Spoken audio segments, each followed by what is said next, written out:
इस वीडियो में हम देखेंगे कि जो 2022 में स्कॉलरशिप्स आ रही हैं टर्किश गवर्नमेंट की, क्या उसके लिए कोई क्राइटेरिया चेंज हुआ है या क्राइटेरिया सेम है।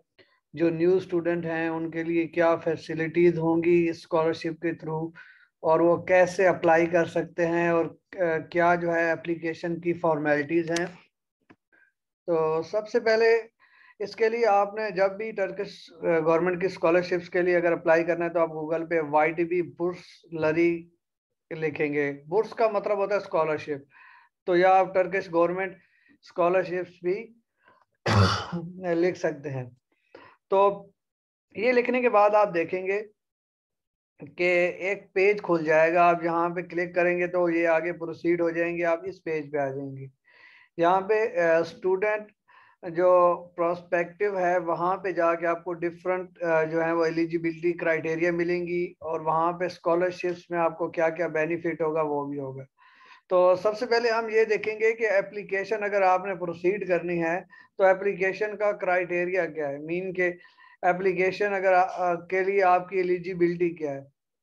तो सबसे पहले अगर आप BS के लिए या बैचलर डिग्री के लिए अप्लाई कर रहे हैं तो कम से कम आपके जो FSC का जो एग्रीगेट है वो होना चाहिए 70%। अगर आपके 70% से कम मार्क्स हैं तो आप एलिजिबल ही नहीं हैं कि आप अप्लाई कर सकें। यहाँ पे एक ये बात भी बता लूँ कि जिन बच्चों के सेकेंड ईयर का रिजल्ट अभी तक नहीं आया, तो वो सेकेंड ईयर का रिजल्ट अगर नहीं आया तो वो फर्स्ट ईयर के रिजल्ट की बेस पे अप्लाई करेंगे।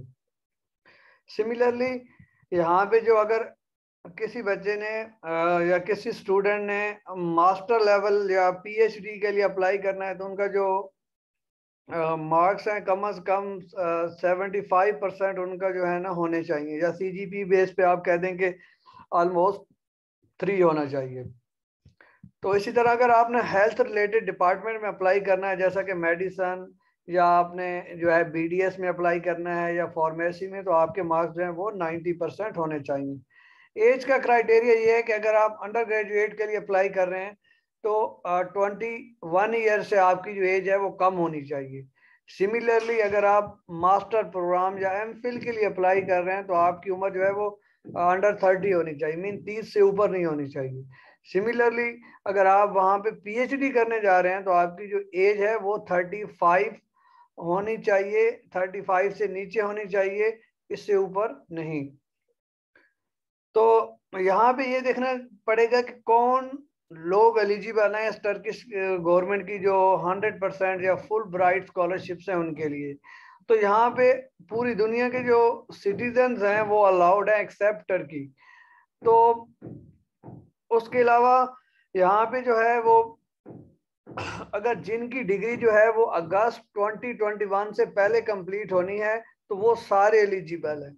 ठीक है, अगर लेट्स से कि जहाँ पे अगस्त 2021 लिखा हुआ है क्योंकि ये 2021 की स्कॉलरशिप्स के लिए, जहाँ पे आप कह दें कि अगस्त 2022 तक जिन बच्चों ने अपनी FSC मुकम्मल कर लेनी है, या जिनका BS मुकम्मल हो जाना है, या इनका MPhil मुकम्मल हो जाना है, तो वो एलिजिबल हैं। उसके अलावा रिसर्च के लिए अलग से स्कॉलरशिप्स होती हैं, उसका भी डिफरेंट है। तो टर्की के सिटीजन इसके लिए एलिजिबल नहीं है। तो स्टूडेंट जो पहले ही टर्की में पढ़ रहे हैं वो भी इस काम के लिए, स्कॉलरशिप्स के लिए बिल्कुल भी एलिजिबल नहीं है।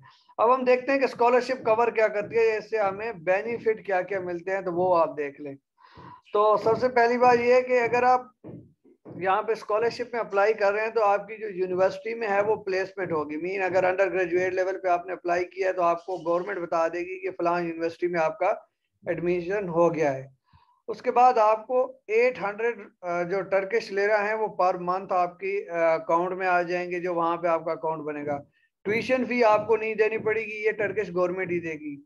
और आपका जो फर्स्ट टाइम टिकट होगा टर्की जाने का, और जो आप वापस आएंगे लास्ट टाइम अपनी डिग्री कंप्लीट करने के बाद, वो टिकट भी टर्किश गवर्नमेंट देगी। दरमियान में अगर आपने आना जाना करना है तो उसके लिए आपको अपने पैसे खर्चने पड़ेंगे। हेल्थ इंश्योरेंस होगी, आपके हेल्थ के कोई पैसे नहीं लगेंगे, वो गवर्नमेंट हॉस्पिटल में या जहाँ जहाँ पे आपकी वो हेल्थ इंश्योरेंस वैलिड होगी वहाँ पे आपको ये गवर्नमेंट ही प्रोवाइड करेगी। अकोमोडेशन आपकी गवर्नमेंट हॉस्टल्स में फ्री होगी। और अगर आपका डिपार्टमेंट टर्किश में है तो आपको 1 साल लैंग्वेज कोर्स भी करना पड़ेगा, वो भी गवर्नमेंट का होगा। तो जो स्टूडेंट जो मास्टर लेवल पे या पीएचडी के लिए अप्लाई करना चाहते हैं, तो मास्टर लेवल के स्टूडेंट्स को जो है वो 1100 टर्किश लेरा पर मंथ दिए जाएंगे और पीएचडी वालों को 1600 पर मंथ दिए जाएंगे। उसके अलावा उनका सिमिलरली ट्यूशन फी भी नहीं है, return ticket of and once of return ticket भी उनका है, हेल्थ इंश्योरेंस भी है, अकोमोडेशन भी फ्री है और लैंग्वेज भी फ्री है। टर्की में जो ग्रेजुएशन है वो नॉर्मल केसेस में 4 साल की होती है, लेकिन अगर मेडिकल से रिलेटेड फील्ड है तो वो 6 ईयर तक भी हो सकती है। और उसके अलावा पीएचडी की ड्यूरेशन है वो 4 ईयर है। अगर लैंग्वेज का साल होगा तो 1 साल लैंग्वेज का होगा। और उसके अलावा इसी तरह मास्टर 2 साल का है, लेकिन लैंग्वेज का साल मिला के 3 साल तक भी जा सकता है। और उसके अलावा सक्सेस स्कॉलरशिप जो ज्यादातर ये उन लोगों को दी जाती है जो टर्की में पढ़ रहे हो, तो उनके सीजीपीए बेस पे उनको बैचलर्स को 450 टर्किश लेरा, मास्टर को 600 और पीएचडी वालों को 900 तक भी दिया जा सकता है जो ऑलरेडी वहां पे एनरोल्ड है।